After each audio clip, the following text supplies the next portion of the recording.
একটি শান্ত দুপুরে একটি গরু নদীর তীরে গিয়েছিল তার মাটকায় জল ভরতে। জল ভরে মাটকাটি মাথায় নিয়ে সে যখন বাড়ির পথে ফিরছিল তখন কিছু দুষ্টু বাঁদরের নজর পড়ল তার উপর।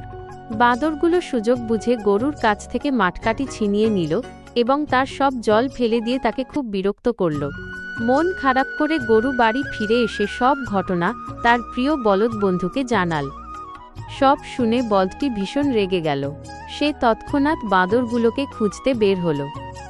অনেক খোঁজাখুঁজির পর সে বাঁদরের দলকে খুঁজে পেল এবং তাদের বলল, তোমরা আমার বন্ধুর মাটকা থেকে জল ফেলে দিয়ে তাকে কষ্ট দিয়েছ।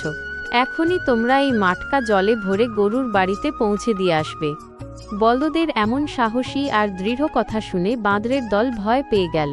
তারা তক্ষুনি একটি মাটকা জলে ভরে গরুর বাড়িতে পৌঁছে দিল এবং গরুর কাছে তাদের খারাপ ব্যবহারের জন্য ক্ষমা চাইল। বন্ধুরা, বলদের এই সাহসিকতা এবং বন্ধুর প্রতি তার ভালোবাসার জন্য একটি লাইক তো প্রাপ্যই।